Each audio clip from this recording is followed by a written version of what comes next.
My fondest food memories are of my mom. She would come home from work, kick off her heels, and head straight to the kitchen. I can still see her at the stove, sautéing stew meat with turmeric and simmering pots of rice.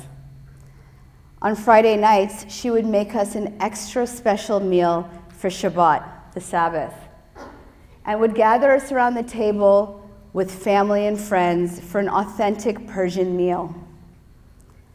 I learned in those moments that wholesome food, when prepared with love and care, is deeply nourishing. But I also learned as a young child that food could be used in other ways as well, not the least of which was to soothe.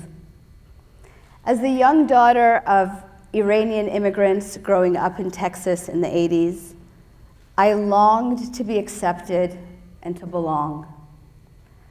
A longing that I soothed with chocolates that I hid under my bed. It shouldn't come as a surprise that we use food for comfort. Pleasurable food like my forbidden chocolate give us the same surge of dopamine as human connection, heartfelt conversation, and belonging. But unlike true belonging, this high is temporary, which is why I kept going back for more and more despite my best intentions. To be fair, the term comfort food is a misnomer, because after that initial high, we crash. We're left feeling tired, irritable, depleted, and uncomfortable. In fact, studies show that the same kinds of foods that we associate with comfort are also associated with depression and anxiety, not to mention heart disease, diabetes, and cancer. So you see, the kinds of foods that we use to soothe for comfort are abusing our minds and our bodies. When I first started as an obesity medicine specialist, I was doing everything in my power to suppress my patients' hunger. I was prescribing them evidence-based drugs and evidence-based diets to suppress their hunger so that they would lose weight. All the while, I recognized there was another hunger in the room, an emotional hunger, a spiritual hunger. And this hunger was not meant to be suppressed. In fact, this hunger was begging to be heard. At the time, I was experiencing my own hunger for validation in an all-boys club medical profession, hunger for self-compassion as I tried to balance my desire and my ambition with my wish to be a perfect mother to my 3 kids. My own hunger was reaching a tipping point, begging me to listen. And so I did. I set aside my prescription pad and I listened. We have long used food for comfort. We've known this in medicine to be a problem for years. According to the CDC, 2/3 of the American population suffers from excess weight. And that was before the pandemic, before we experienced this collective trauma and suffered weight gain en masse. The American Psychological Association said that 42% of Americans experienced unintended weight gain in the first months of the pandemic, with an average reported weight gain of nearly 30 pounds. As a physician, I was seeing this happen in real time.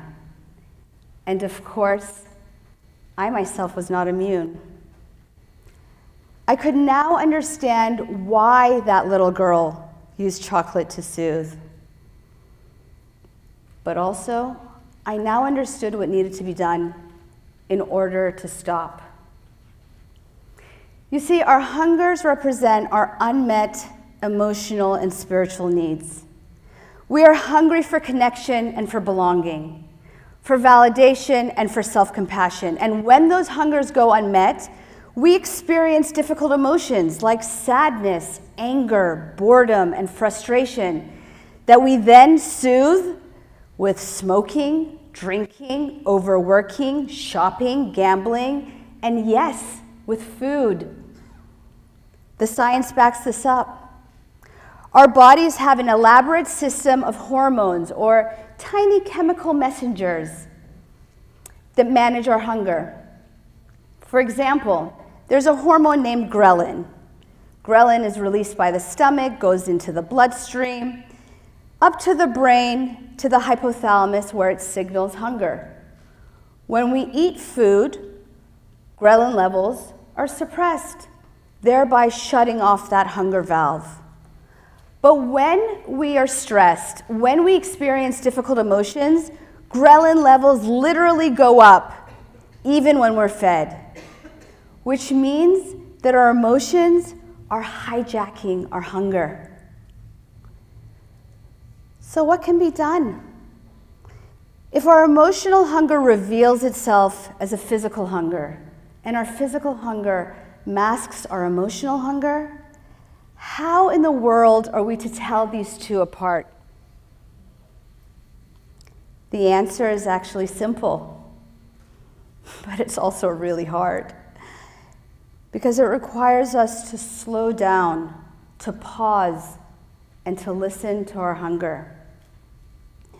When we pause between the trigger and our reaction, between our desire and habitual response, we are able to distinguish physical hunger from emotional hunger. We're able to ask ourselves, what is this desire for food really signaling?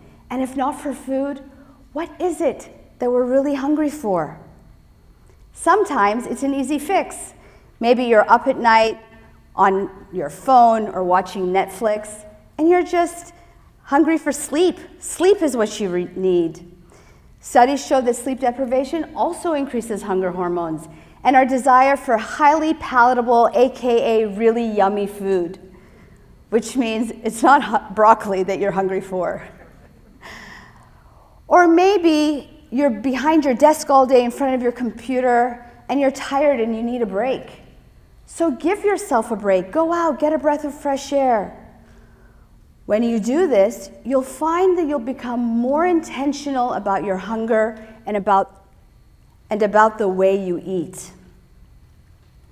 You may find that this ability to slow down trickles into your day-to-day life. Maybe you take up meditation or some time in nature or a nightly bubble bath. When you do, you'll find not only are you more intentional about your hunger, but more intentional about the way you live your life. And that is where the magic happens. You'll start to ask yourself important questions like, am I really engaged in my relationships? Or am I distracted and not connected with the people that I love?